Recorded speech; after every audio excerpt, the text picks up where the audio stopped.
seja bem-vindo! Esse é mais um episódio do Pod Saúde Urgente, o podcast onde a gente conversa sobre autismo em todas as suas mais variadas nuances, com muito conteúdo. Hoje, a gente vai ouvir a história de uma mãe atípica, que é pedagoga. Ela tem mestrado em gestão educacional, psicopedagoga e também está cursando educação especial. Ela é a Daniele Trindade. Oi. Olá. Boa noite. Conseguimos, né? Porque a gente já tinha tentado aí numa outra oportunidade e estava difícil, né, da gente conciliar nossas agendas, mas saiu nosso episódio. Sim, esse mês é bem, assim, muitas... O mês de abril, ele é um mês, assim, onde a gente tem muitas coisas, né? Muitos eventos, muitas... E esse episódio, ele sai em maio, mas não está sendo gravado ainda em abril, né? E ele é um mês, assim, bastante tumultuado. Acho que é um mês, assim, onde a gente pode, de fato, aproveitar. A gente estava até com o estúdio azul, agora o estúdio voltou a ser verde. É um mês onde a gente tem a oportunidade de mostrar, né? Mostrar muito porque a gente vive numa bolha, assim, onde tudo bem, as famílias atípicas, os profissionais que trabalham com isso, a gente está sempre super envolvido, super engajado, mas a sociedade, num geral, não está. Então, acho que esse é o mês onde a gente aproveita para conscientizar, né, a sociedade, num geral, da importância da gente falar e debater o autismo, né? Então, tá. Daniele, para a gente começar, quero que tu nos conte um pouquinho, assim, da tua história, né, da tua trajetória, tanto da tua vida profissional, né, quanto da maternidade atípica e o quanto... E o que desencadeou na tua vida, tanto na tua vida pessoal quanto na tua vida profissional, a descoberta ali do diagnóstico do autismo dos teus filhos. Tá. Rosana, eu costumo sempre abrir as minhas falas, assim, nos lugares onde eu vou, e costumo falar, assim, exatamente sobre isso, né? Sobre qual é o meu lugar de fala em relação a essas vivências. Então, o meu primeiro lugar de fala em relação a isso, o primeiro mesmo, é como professora, né? Então, eu sou professora da educação infantil da Rede Municipal de Ensino aqui de Porto Alegre há 11 anos já. Eu estou assessora na Secretaria Municipal de Educação, também lá na Unidade de Normatização Educacional. Então, lá a gente atua na assessoria a todas as escolas privadas e em relação a quadro de profissionais das nossas escolas parceiras também. Mas em relação às escolas privadas, a todas as demandas, né, que chegam em relação a escolas privadas de educação infantil, chegam para a gente. Então, a minha vivência começa assim, no chão de sala de aula, tem sequência agora no trabalho de assessoria, no qual eu tenho visto as demandas relacionadas à educação inclusiva chegando cada dia mais, né? Então, a gente tendo que fazer esse trabalho de mediação, muitas vezes, entre as famílias, entre as escolas, orientando, né? Porque se tem esse não sei, assim, talvez uma questão meio senso comum de que a gente só pensa na educação inclusiva ali a partir do fundamental, mas não. A legislação é muito clara, assim, que o sistema educacional inclusivo, ele tem início na educação infantil, né? Então, a gente tem tentado fazer esse trabalho de orientação em relação a isso. Dando sequência, então, a questão da maternidade, né? Eu tive o meu primeiro filho do coração, que eu costumo dizer, que é o Dudu. E o Dudu chegou para mim com 6 anos. E, de cara, assim, a gente, naquela época, eu ainda estava em sala de aula e trabalhando justamente com essa faixa etária ali, nos 5 anos, né? No JB, que a gente fala. E... de cara, assim, eu percebi uma série de questões. Naquela época, eu não tinha um conhecimento maior, assim, sobre autismo, mas a gente que trabalha com crianças acaba tendo um olhar muito apurado, assim, para essas diferenças do neurodesenvolvimento. Então, eu já, assim, sinalizei para o meu esposo que, né, tinham algumas questões que eu estava percebendo, mas ele já tinha uma equipe, né? Já fazia atendimento psicológico, tudo passava muito pela questão da separação, né, dos pais. E aí eu fui colocando para ele que não, né, que eu trabalhava com crianças que passavam por situações às vezes mais complexas do que um processo de separação e que nem por isso tinham aqueles comportamentos, né? Então isso foi, né, mas foi todo um processo aí.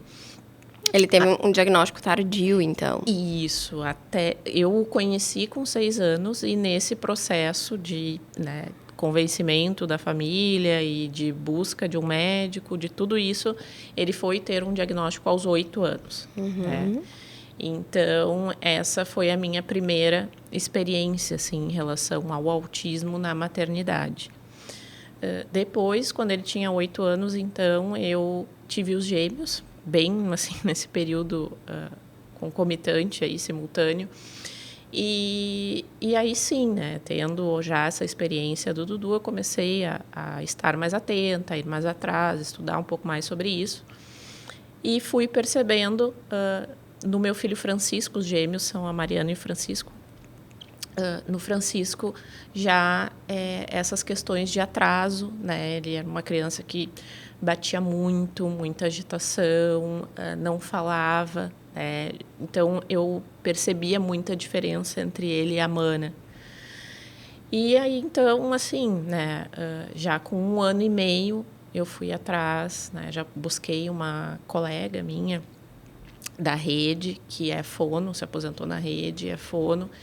Fui atrás e a Denise foi acompanhando já ele, né? Disse, não, vamos ir acompanhando até os 2 anos e tal, ver, porque os 2 anos é uma idade marco, assim, nesse sentido. E até que com 2 anos a Denise disse, não, Dani, tu vai ter que, acho que com certeza ela é muito experiente, né? Já percebia essas questões, então disse, tu vai ter que ir atrás de um médico.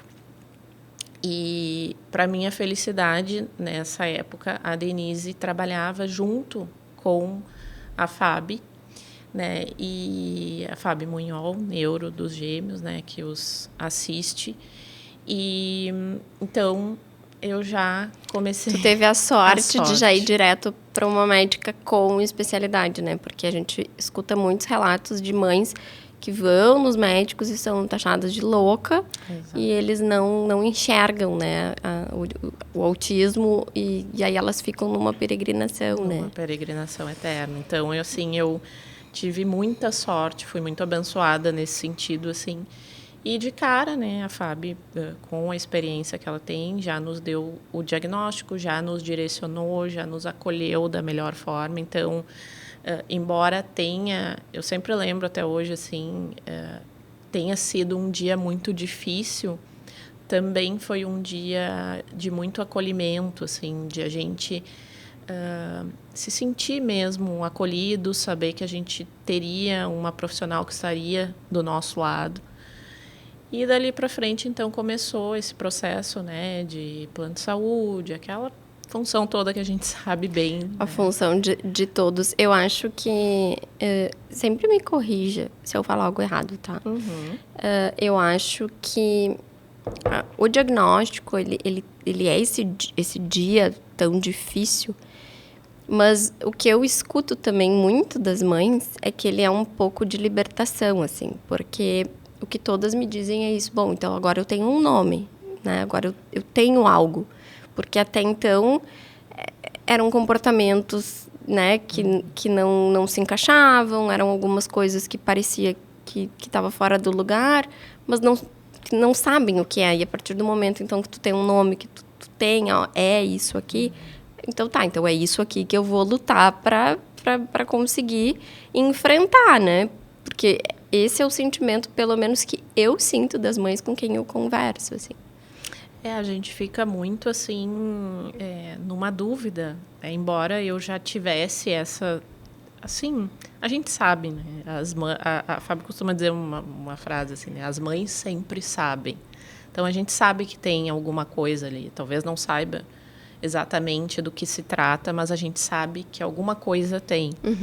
Então, e realmente, assim, foi naquele período da pandemia ali... né? Então, assim, todo um desgaste já também por outras questões e ainda passando por essa situação de diagnóstico, enfim, assim. Mas foi realmente dessa forma, como tu diz, assim, também libertador nesse sentido de entender e também poder correr atrás, assim, do que precisaria ser feito. E a gente conseguiu, então, assim, de forma breve, até eu considero, o Francisco teve o diagnóstico em janeiro e em maio ele estava já começando todos os atendimentos que foram prescritos para ele, ali com 2 aninhos e 5 meses. Uhum.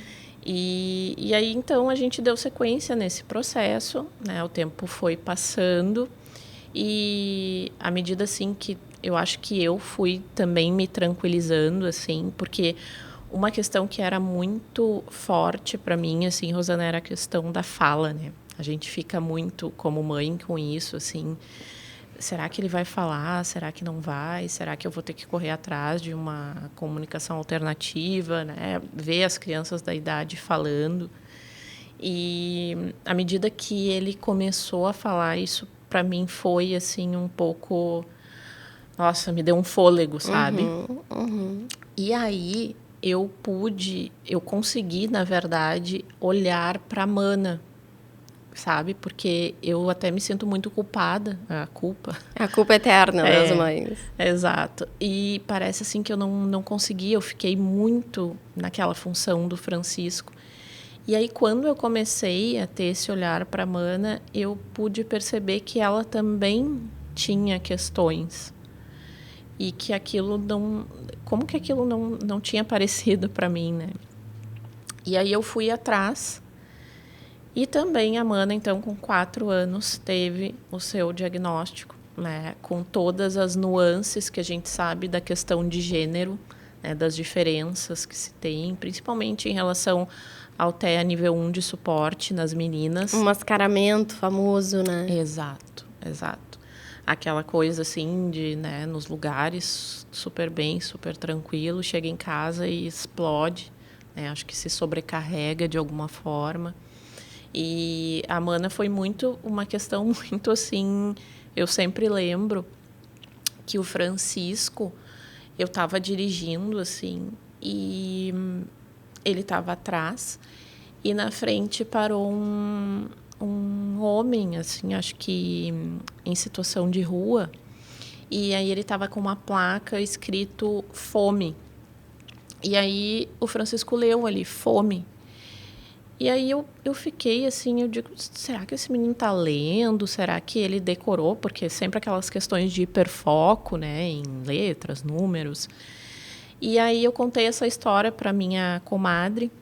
E aí ela disse, Dani, no final de semana eu tenho aqui, ela é prof também, umas cartinhas com umas palavras diferentes dessas de contexto de desenho, de números e tal. Vamos mostrar, e aí se ele souber ler, porque realmente ele está lendo e não está decorando. Aí tá, cheguei lá e tal, ela colocou no chão as cartinhas, eu chamei o Francisco, ele não deu a mínima, saiu, mas a Mana se aproximou e leu todas aquelas palavras. Daí ela me olhou e disse, Dani, mas tu não me disse que a Mana estava lendo. Daí eu disse, eu também não sabia que ela estava lendo. E ela, Dani, é que assim, 3 anos e 8 meses lendo, assim, tem alguma questão. E ali, a partir daí, eu fui buscando, né, até com 4 anos chegarmos no diagnóstico dela. Então, Como foi esse segundo diagnóstico, assim? Porque cada um é cada um, né? Como foi, né? Depois desses 2 anos, né? De intervalo de um e outro, assim. Como foi receber o segundo diagnóstico? Ai, foi, assim, Rosana, preocupante, mas também...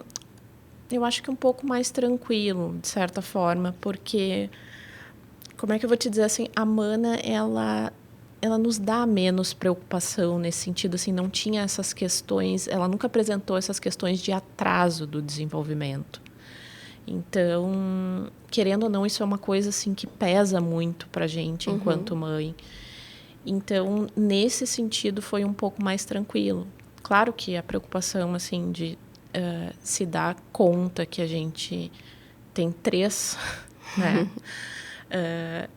Que o quanto isso é pesado, assim, em todos os aspectos, né? De preocupação, de cuidado, enfim. Mas, então foi, assim, um pouco mais tranquilo, mas, assim... Sim, são 3 diagnósticos bem diferentes, assim, né? E eu acho que isso é importante a gente falar, até para quem está suspeitando de um diagnóstico no seu filho, de que não existe um roteiro, né?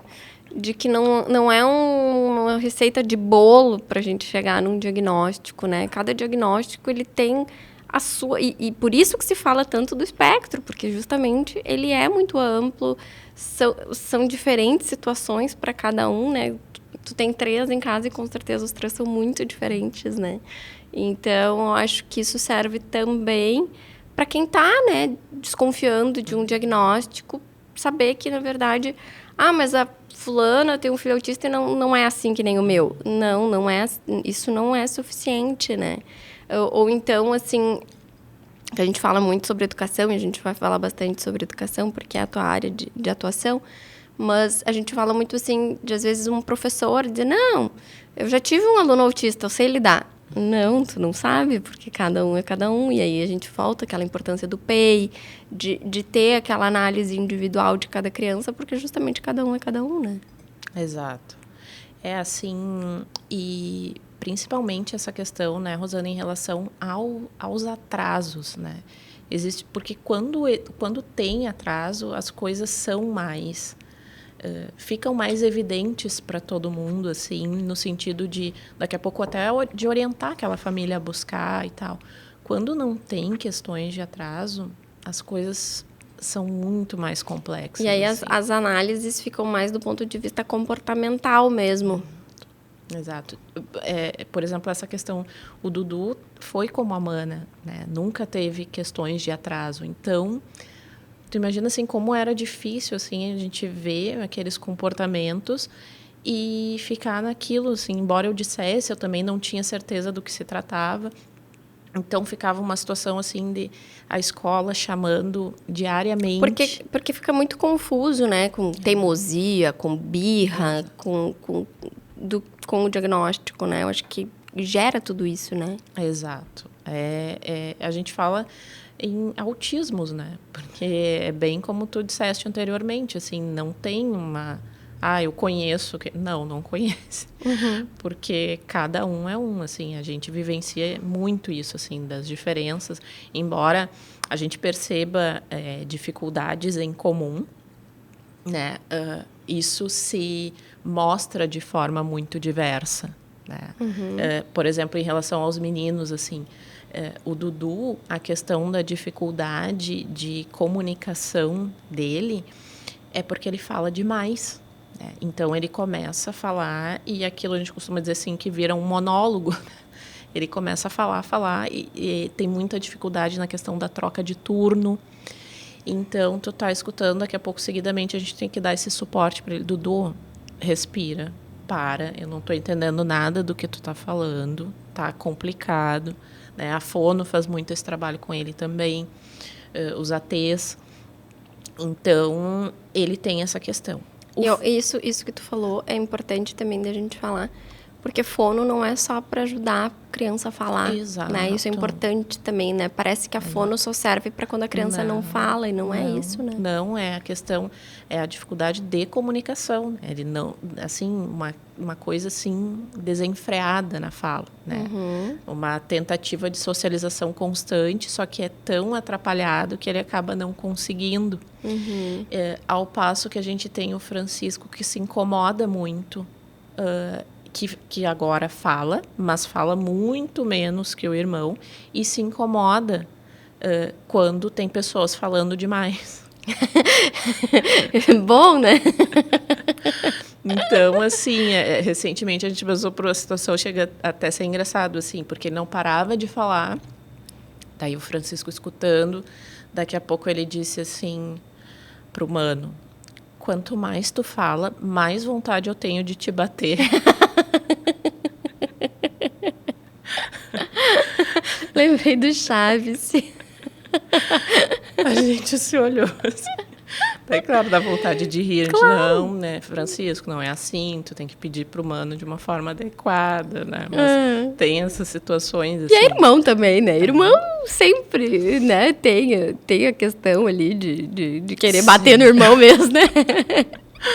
Então, tem isso. A gente tem que fazer esses manejos, assim, mas, né, de entender que a questão da dificuldade de comunicação é um pilar do autismo, mas que pode se manifestar de formas diversas, né?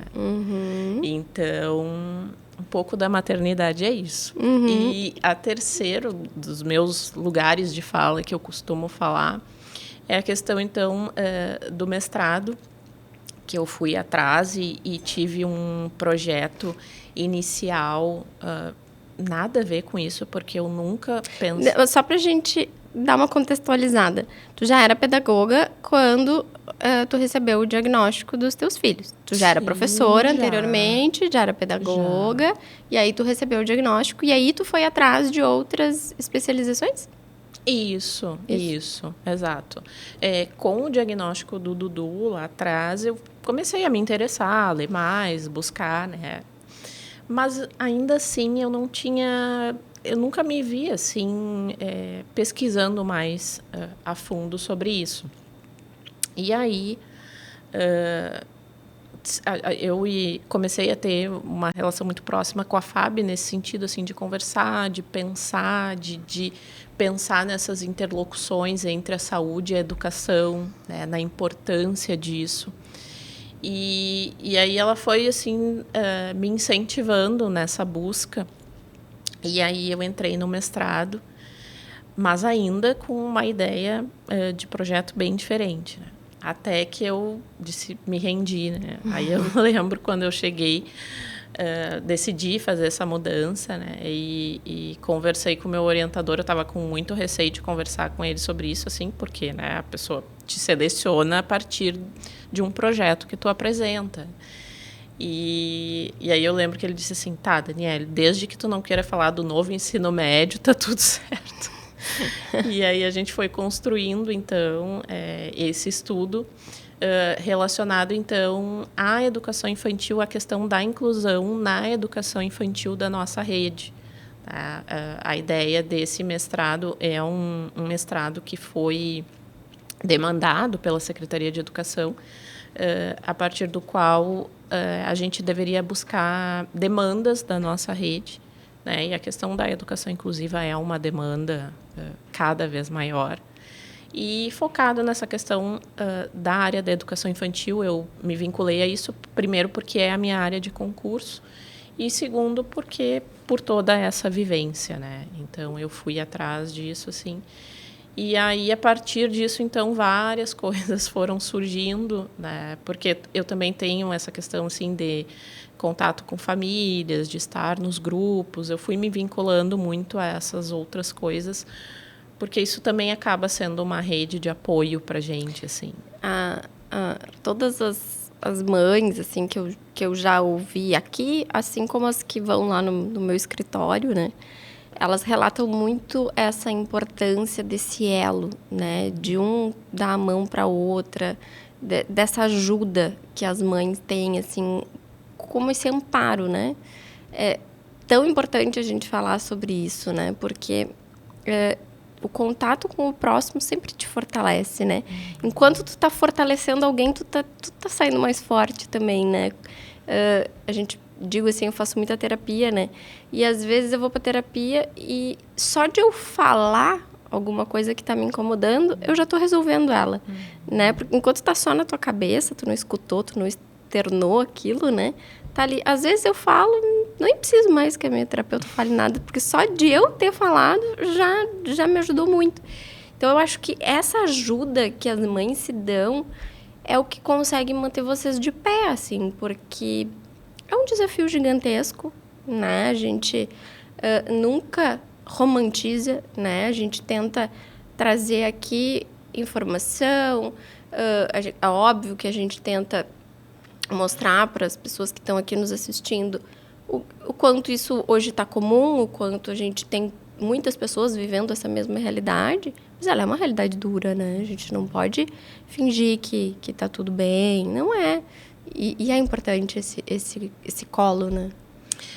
Eu vou te dizer assim que tem muitas vezes que a sensação que eu tenho é que só se eu falar com outra mãe, né, que passa, que ela vai entender o que eu estou falando, que não vai adiantar, assim, embora eu tenha várias outras amigas e amigas mães, amigas que não são mães, mas eu falo muito com a Camila, essa minha comadre, que também é mãe atípica do meu afilhado, que também é Francisco, e que também tivemos o diagnóstico no mesmo período, assim, e tem dias, assim, que tudo que eu passei naquele dia só vai resolver se eu contar para ela, assim, porque ela vai entender o que foi esse dia. Né? Então, nesse sentido, nos fortalece muito, como tu disse, assim. E também chegam até mim, assim, muitas pessoas, tu pode conversar com a mãe, teve diagnóstico e tal, ou tá com um problema na escola, assim, muito, muito isso também. E eu tento fazer esse movimento, porque eu me senti tão acolhida quando eu tive o diagnóstico, eu tive um caminho tão, assim, positivo nesse sentido, de não ter que ficar peregrinando, de não passar por profissionais inadequados, né, que a gente vê muito.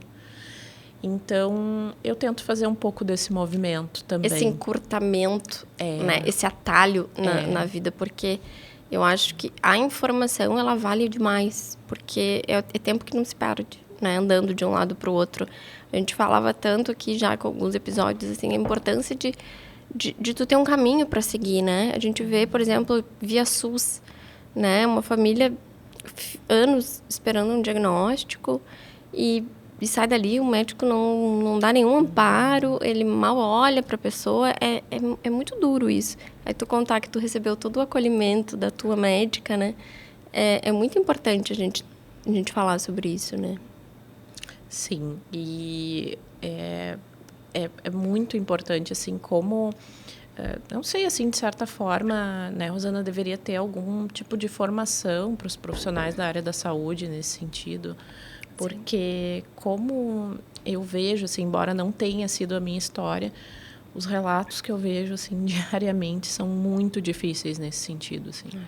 Diariamente nos grupos, fui no médico tal, ficou 10 minutos, disse que não era isso, a criança, sei lá, com 5 anos que não fala, é só tu tirar o bico, coisas absurdas, assim, sabe? E que a gente escuta e pensa que como que isso acontece hoje em dia. Sim. Então, seria um movimento importante, assim. Não, isso com certeza, assim. Os relatos são sempre esses, assim. São mães que são taxadas de louca, que passam de um médico para o outro, aí às vezes elas não se dão por vencidas, aí elas vão em outro, vão em outro. E assim elas ficam. Então, de fato, ter esse caminho mais encurtado, né? Acaba que... E a gente sabe também da importância da intervenção precoce, né? Então, o quanto tu ter esse diagnóstico mais cedo e poder começar o tratamento é importante, né? Sem dúvida, assim. Isso é o que eu observo das demandas, assim, em geral, da comunidade. É isso e as questões de escola, assim, que também porque são duas lutas, né? Tem a luta da saúde, a luta para ter tratamento. E eu falo para quem vai lá no escritório que é muito difícil, por exemplo, hoje uma família ter um bom tratamento de autismo sem não ter sido judicializado, porque é praticamente impossível, tanto via SUS quanto com plano de saúde. É muito difícil. Alguém que tenha, de fato, um bom tratamento sem ter sido com processo judicial, eu não conheço. Ninguém. E é uma luta o processo judicial. Tu deve ter vivido isso. Então, é uma luta, né? É assim, hoje ainda eu fiz um atendimento e a mãe me disse, mas daí como é que funciona? Daí como é que é? Eu disse, bom, tudo que eu vou te dizer é em tese, né? Porque eu não posso te garantir absolutamente nada. Não, porque daí eu vou ter a liminar, daí... tudo deu certo, conseguimos eliminar. Ela pode cair a qualquer tempo, né? E aí as famílias vivem aquele desespero, porque primeiro o desespero para ganhar a liminar. Aí ganhou. Aí aquela alegria, aquela comemoração, começa o tratamento. E tá, mas eu posso perder? Pode. A liminar, ela é uma decisão que pode ser mudada a qualquer tempo. O juiz pode acordar no outro dia e dizer, não quero mais. E aí começa o medo de perder, né? Então, e assim vai, né? Aí a gente vai trabalhando com bloqueios judiciais. E daí, mas não sai o bloqueio. O juiz não despacha. Ai, meu Deus, se ele não der o bloqueio, eu tô devendo na clínica. E é uma tensão, assim, né? Mas é um desafio que a família vive, os pais vivem. Quando vai para a escola, a criança tá lá.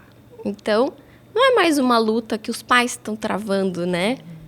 É a criança que está sendo deixada lá. E aí começa todos os problemas e as dificuldades da escola. E aí eu acho que é muito pior. Porque como meu filho vai estar sendo tratado na escola? Como essa criança vai estar sendo tratada na escola? Né? Como é essa inclusão de fato? Conta um pouquinho pra gente, então, qual a tua opinião sobre hoje a inclusão, como que as escolas estão se preparando para receber essas crianças, como elas estão sendo acolhidas. É isso aí, a vida como ela é, não tem floreio aqui. Então, Rosana, assim, a partir eu tenho também vivências diferentes nesse sentido, né? A minha vivência, assim como a vivência do diagnóstico em relação à escola, ela é muito positiva, assim. A escola dos pequenos tem questões como todas, né? Mas a gente tem uma profissional, referência do AE, que é o Atendimento Educacional Especializado, que, nossa, super nos acolheu, assim, uma pessoa fantástica, então, assim, que busca fazer esse trabalho de inclusão. Mas não é isso que eu vejo, assim, na prática. O que eu vejo a partir dessa vivência, assim, de inserção nos grupos e nos relatos, é uma experiência de exclusão, na verdade, assim. E isso eu te digo, essa semana mesmo ainda eu estive junto com a Jusati num evento da OAB em Canoas, falando um pouco sobre essa temática da educação de forma mais específica, e comentei sobre isso, que nós, enquanto famílias atípicas, nós não temos o direito de escolher onde os nossos filhos vão estudar. Nós não temos esse direito. E isso é muito grave, porque, embora a questão da educação seja um direito constitucional, esse direito é negado às famílias atípicas. Porque eu conheço famílias que foram em 10, em 15 escolas. E quando a gente fala do diagnóstico, a vaga desaparece. A vaga desaparece e nada acontece. Porque, por uma série de questões, muitas vezes as famílias não vão atrás porque a gente já está tão exausto. E também, como que a gente vai deixar o nosso filho num lugar que já não o quer? Sabe que isso, volta e meia, uma família me procura porque quer judicializar contra a escola. E eu digo, bom, quer? Vamos fazer. Mas é sério que tu vai querer forçar uma escola a aceitar teu filho? Como que tu larga ele lá depois? Né? A gente sabe que alguém vai ter que travar essa batalha para que as coisas mudem. Mas é difícil, né? Tu dizer assim, eu vou brigar com a escola para receber meu filho. E o medo depois de deixar esse filho lá, né? Exato. Mas, assim, é um círculo vicioso, né? Claro. Porque se não houverem essas pessoas, não vai se resolver. Exato. E, ao mesmo tempo, quem vai ser a corajosa que vai dizer, eu vou resolver isso, né? Eu vou botar meu filho ali? Difícil. E, assim, as escolas acabam utilizando, assim, de artifícios, né? Para, traz a criança junto. Da onde isso, gente? Por que eu tenho que levar o meu filho junto para fazer uma matrícula? É uma forma, né, de observar aquela criança.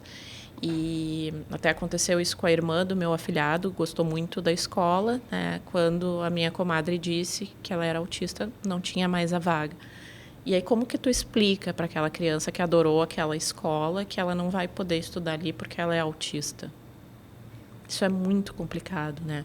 Existe essa questão também da limitação que as escolas fazem, né? Dizem que só podem aceitar até 3 crianças. É uma coisa totalmente... Onde está escrito isso? Exatamente. E aí a gente tem uma legislação que diz que é crime, né, negar a vaga, mas à medida que a gente tem um critério que define que só se aceita até 3 crianças com deficiência, eu estou negando a vaga em razão da deficiência. Né? E onde é que está, né, quem é que vai fazer alguma coisa? Porque o que eu observo aqui em Porto Alegre em relação a isso é deliberado, assim, e nada acontece.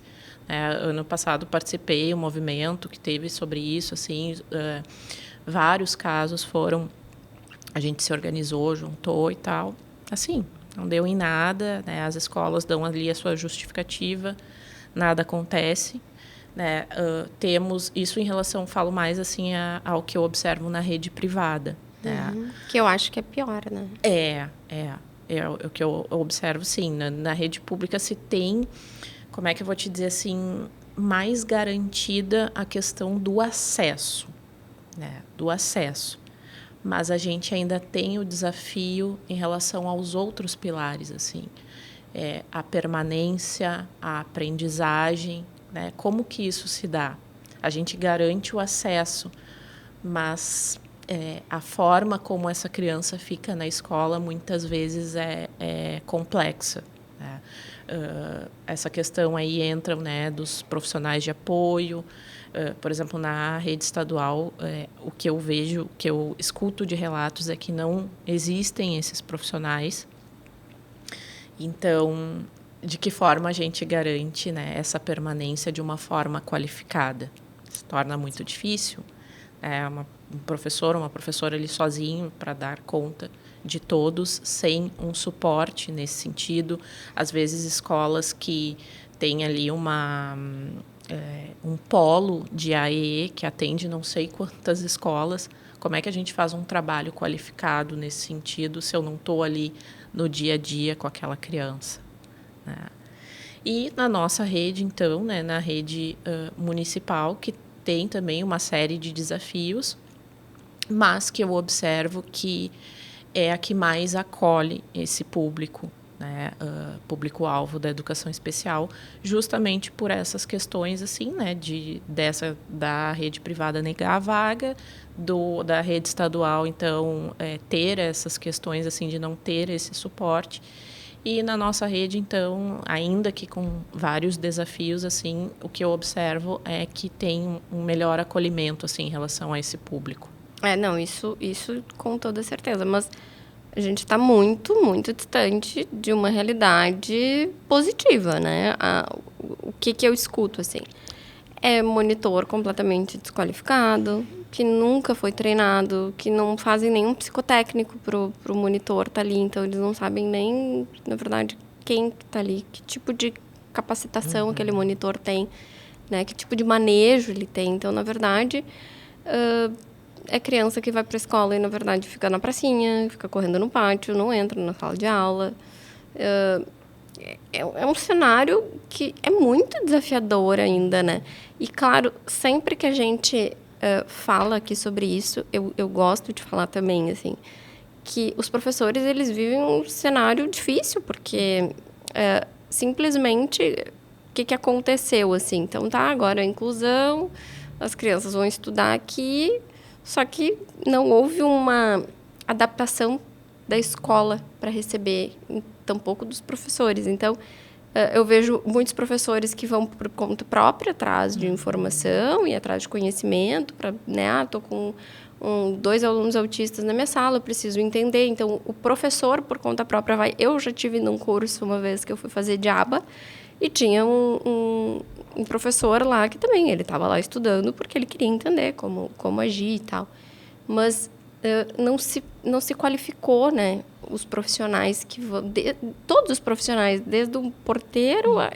ninguém sabe o que fazer. Então, como tu disse, foi dado o acesso. Mas, tá, o acesso não é inclusão, né?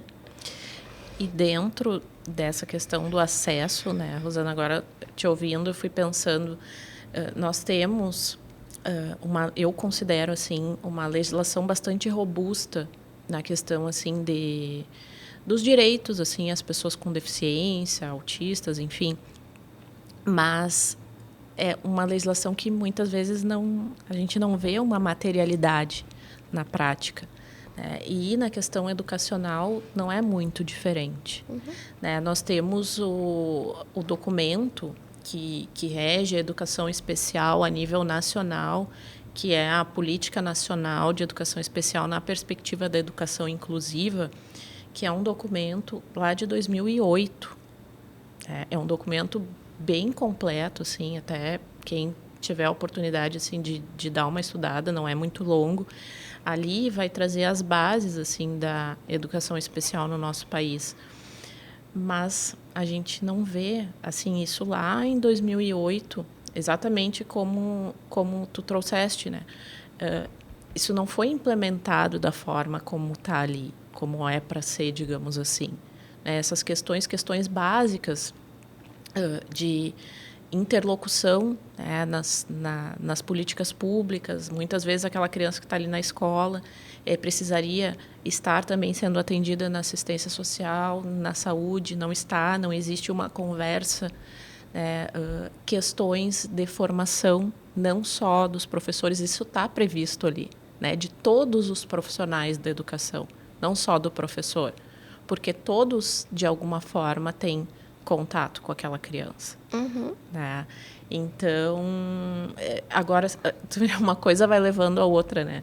Agora, falando sobre isso, eu estava lembrando, por exemplo, o Francisco, ele tem uma questão, assim, muito de querer comer só arroz e feijão, né?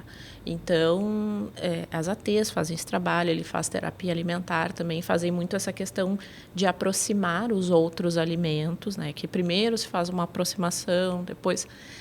E isso a AT levou lá, na outra escola já era assim, agora também, né? Então, ele costuma falar assim, as amigas da cozinha, né? Ele gosta muito. Então, as amigas da cozinha já sabem, às vezes, de botar um potinho ali com a carne, mesmo que ele não vá comer, deixa ali. Mas, para fazer isso, tem que ter um entendimento do porquê que aquilo ali está sendo feito, né?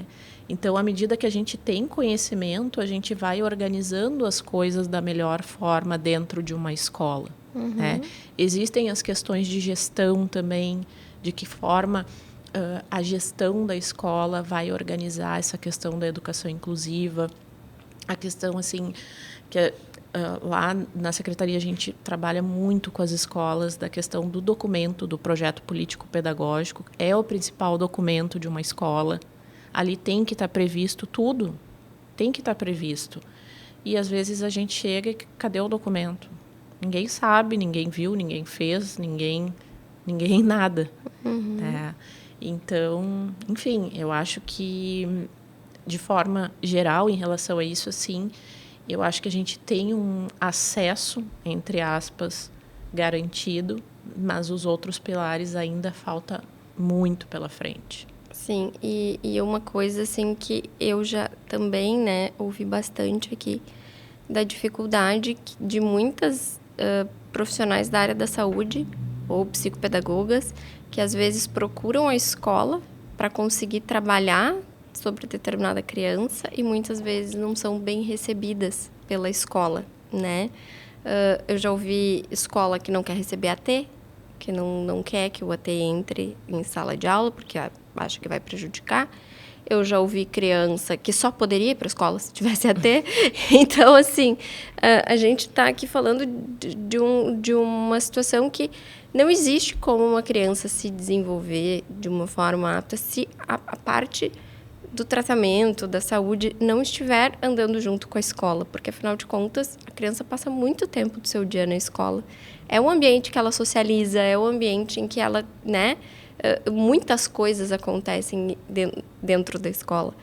E a escola tem que andar junto com a parte do tratamento multidisciplinar, né? E a gente vê que não é tão simples assim. Tenho muitas pessoas já me falaram, já entrevistei aqui terapeuta ocupacional. Disse, olha, eu tento ir lá na escola porque eu quero passar quais são as dificuldades daquela criança e tal. A escola não é receptiva, é psicopedagoga que tenta ir lá ajudar, a implementar o PEI, e a escola não quer, sabe? São muitas as barreiras ainda que as escolas estão colocando em relação a isso, que, na verdade, tudo isso dificulta essa inclusão, né? O que eu observo, assim, nesse sentido é que existe uma questão muito de colegas, né, da área da educação, nesse discurso de que escola não é clínica, né? Então, por isso, essa resistência ao ingresso dos ATs. Mas, assim, eu costumo dizer também que eu sou uma pessoa que meu esposo diz isso para mim, assim, tu tá dos dois lados do balcão, né? Porque eu já estive muitos anos em sala de aula, mas eu tenho a vivência da minha casa. E isso é, assim, de um peso, assim, no sentido de entendimento, né, do que a gente passa, do que a maioria das famílias passa. Então, eu entendo, de certa forma, assim, esse discurso, sabe, Rosana, de que, bom, não é clínica. Realmente, não é clínica, não é para ser clínica. Mas, se nós temos um trabalho ali de uma AT que está fazendo um trabalho sério, supervisionado, em conjunto com a escola, isso é importante, porque se a AT está ali para fazer uma terapia com aquela criança, está tudo errado. Uhum. Porque ela está ali para auxiliar aquela criança a fazer o que todo mundo está fazendo. Né, a tentar, dessa forma, que aquela criança realmente esteja incluída, esteja dentro das suas possibilidades, dando conta do espaço escolar. Então, e também tem essa questão, assim, do que a escola oferece. É aquilo que você trouxe antes. Que profissional que a escola coloca ali. Então, se eu não posso trazer a AT, quem é que vai dar esse suporte para o meu filho, para as outras crianças? Às vezes um suporte que tem, sei lá, um monitor para atender 3 turmas, sabe? A gente sabe também, a legislação não traz essa questão da exclusividade, então isso acaba gerando, né, uma discussão interminável, porque diz ali, né, a criança tem direito, mas não diz. Uhum. Então as escolas acabam, bom, eu tenho, mas quem é esse que eu tenho? Uhum.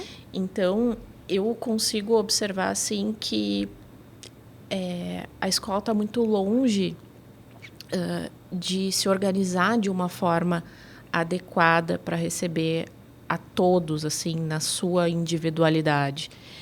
Porque se a escola tivesse profissionais ali, os seus monitores capacitados, etc. e tal, talvez realmente não precisasse. Mas e quando vai ter? Porque o meu filho ele tá ali agora. Eu não tenho como esperar essa discussão. Entende? Isso é o que eu te trago da minha vivência de mãe. Ele tá ali hoje. Sabe? Hoje eu tô passando sobre isso. Hoje eu tive uma crise de choro antes de vir para cá, porque o meu filho hoje era dia que ele ia ficar tarde, que a AT não foi, e a gente fica preocupada como que vai ser, sabe? Então, assim, a gente está num estado constante de alerta de como que vai ser, de como que, sabe? Então, assim, eu consigo ter, assim, ao passo que, né, tem essa discussão de... as ATs, assim... Esses tempos, uma mãe, né, contou que a escola não tinha liberado a AT e tal.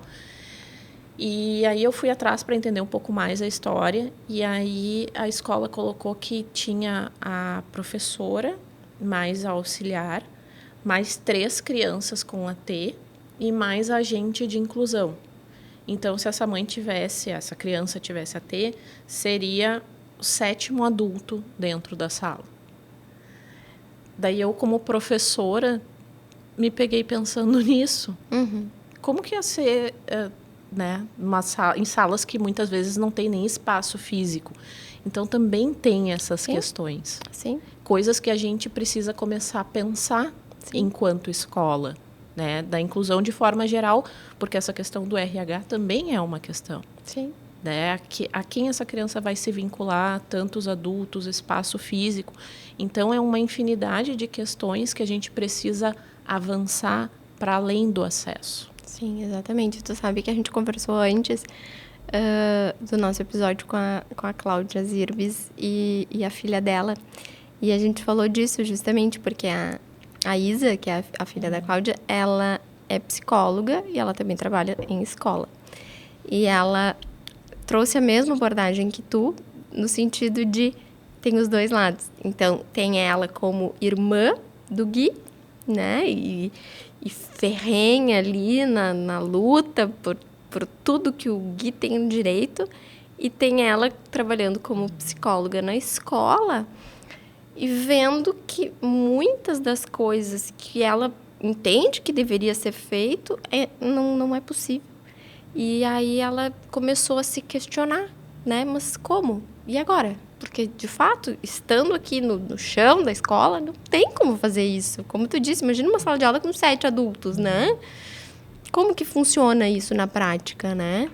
Então, e aí eu acho que a gente volta para o debate de abriu-se as portas, mas não se preparou o ambiente. Então, não é assim, simplesmente a gente respeita a inclusão. Não é dizer que é inclusivo, tem que ser inclusivo de fato, né?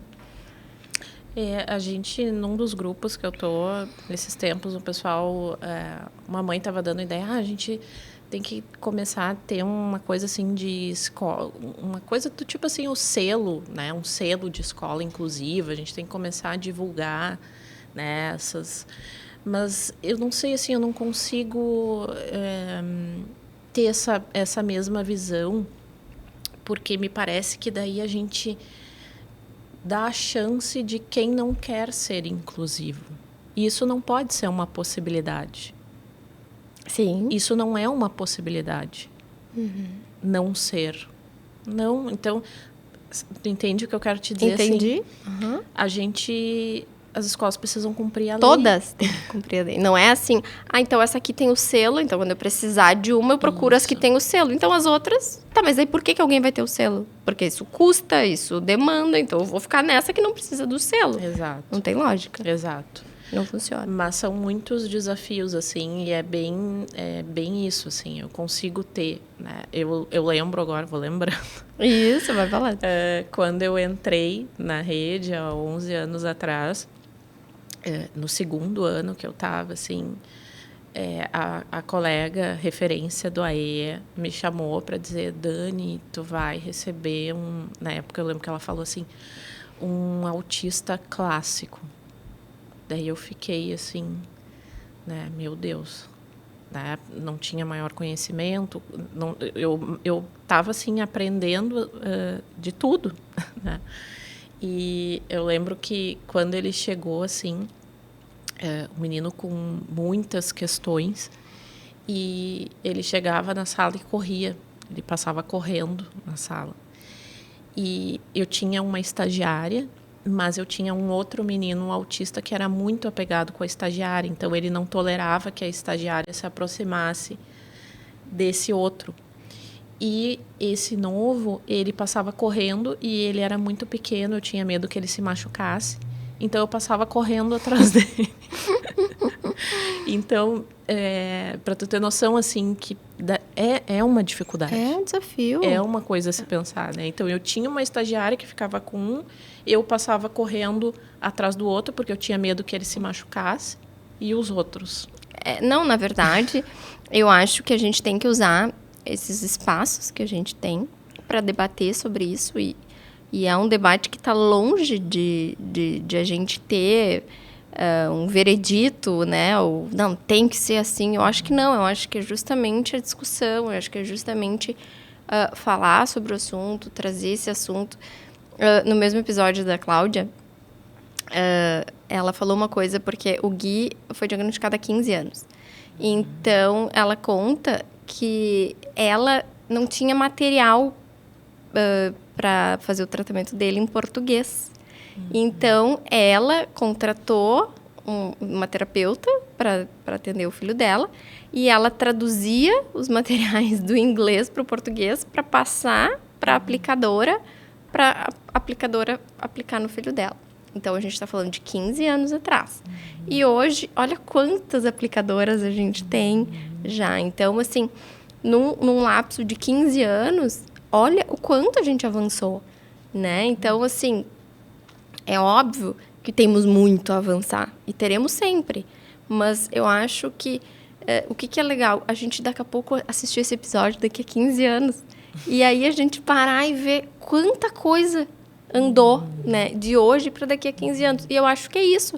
São movimentos lentos, são movimentos que vão estar aqui, né, gerando o debate, né, contínuo, mas a gente espera que ano a ano a gente consiga perceber também evolução, né?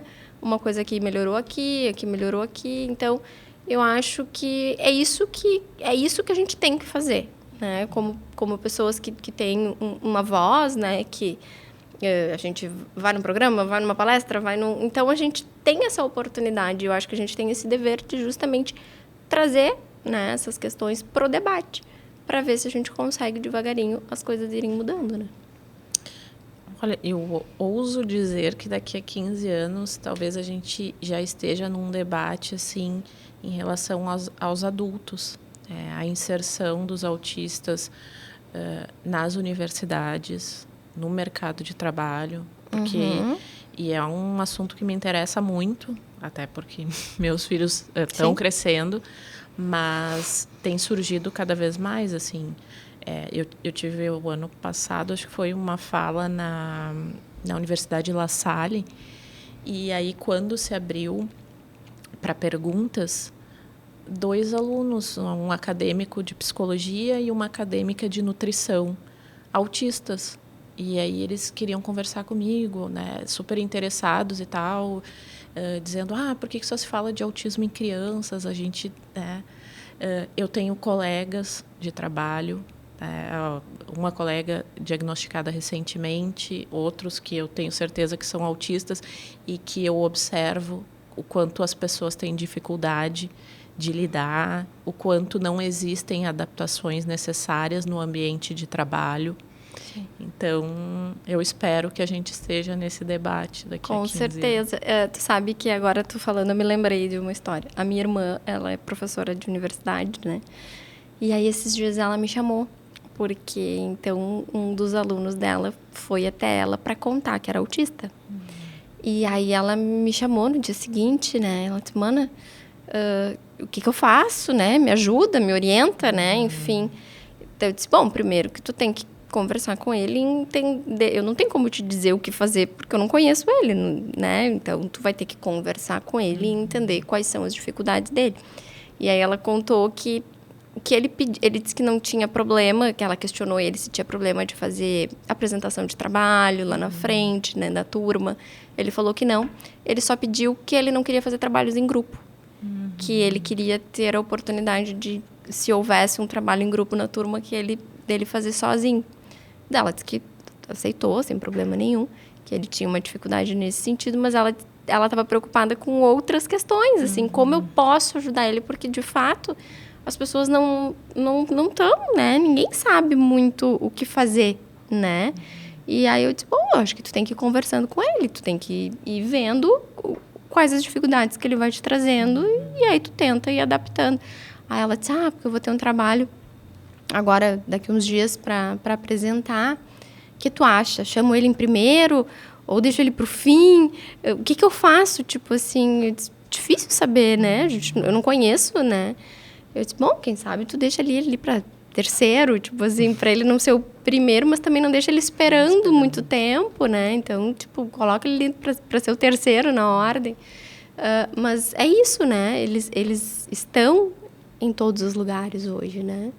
estão no mercado de trabalho, e é muito importante.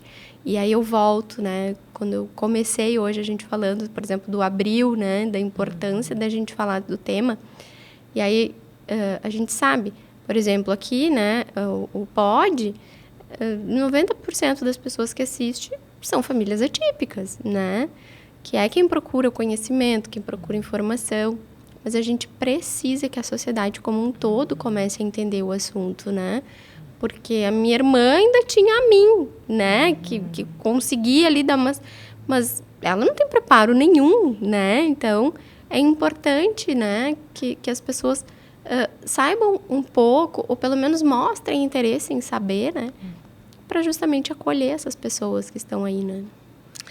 E a gente não faz ideia, assim, que às vezes questões que pra gente, como a gente costuma falar assim, da bolha, são tão banais, digamos assim, para outras pessoas. Outro dia eu estava conversando com o meu primo, que é padrinho dos gêmeos, que está muito assim junto da gente, e ele é examinador do Detran, né, das provas ali.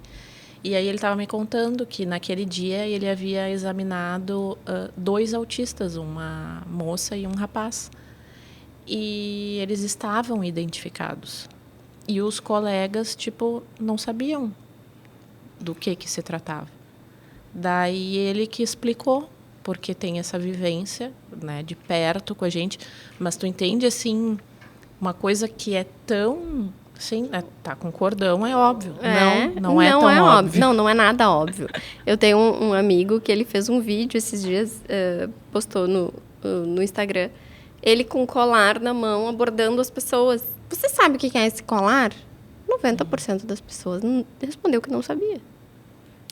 Então, assim, para nós, é óbvio que se a gente vê alguém com colar, a gente vai, né, prontamente saber. Mas não é nós que temos que saber, né? São as outras pessoas. E aquele vídeo foi muito legal, porque ele foi mostrando, assim, ele ia atacando as pessoas na rua e filmando, assim, né? Tu sabe o que é escolar? Ninguém sabia. Tanto o de quebra-cabeça até as pessoas já sabem um pouquinho mais, mas o de girassol, ninguém sabe. São só as pessoas que estão na bolha. E aí a gente vê, só que a gente é uma parcela muito pequena, né, da sociedade. Então, a gente precisa falar bastante. Daniele, a gente está aí se encaminhando para o fim. Falamos sem parar, né? Tu disse para eu falar. É isso aí, mas essa é a ideia. Eu sempre termino os nossos episódios fazendo uma pergunta, né? Então, não vou fugir da minha rotina. Se tu tivesse agora diante de uma família que acabou de receber o diagnóstico, o que tu diz para ela? Olha, Rosana, eu diria assim que é difícil, mas que é possível. Acho que é isso que eu diria, assim. É difícil, mas é possível. Tem dias muito difíceis, mas eu acho que a gente não pode esquecer da alegria da nossa maternidade. A gente não pode... E aqui, assim, bem longe de querer romantizar, assim. Hoje, inclusive, é um dia que eu estou exausta, assim, que teve uma série de demandas, mas que a gente não perca, assim, a essência dos nossos filhos, da alegria que é ser mãe, independente de um diagnóstico. Como a Fábio costuma dizer, as pessoas não são um CID, são pessoas. Uhum. Eu que sou da área da educação, eu não gosto, assim, aquele ali, eu chego numa escola, é aluno de inclusão. Qual é o nome dele? Depois tu pode me contar, mas qual é o nome dele? Então, eu acho que eu diria, assim, que é possível... que mantenham a força, a resiliência. Existem pessoas boas no caminho para ajudar. Isso aí. Então tá, muito obrigada.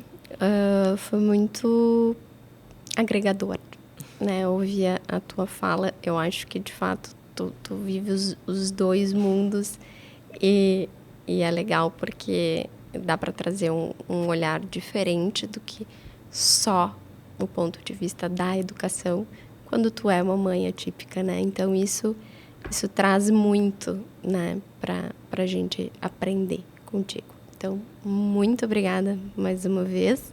Foi muito bom te receber aqui. E estou muito feliz com a nossa conversa. Eu te agradeço também pela oportunidade. Acho que esse mês, como eu te falei antes, assim, foi um mês bem intenso em relação a esses movimentos. Mas eu acho que a gente tem que se colocar, tem que, de alguma forma, fazer com que as pessoas entendam, conscientizar, saber assim, que amanhã pode ser alguém da nossa família, ter esse olhar mais empático. Então, acho que esse é o movimento e acho que esse teu movimento também é muito legal nesse sentido. Tá, muito obrigada. Gente, esse foi o nosso episódio com a Daniele Trindade. Se você gostou, curta, compartilha com quem você acha que pode gostar, te inscreve no canal. Até a próxima, tchau, tchau.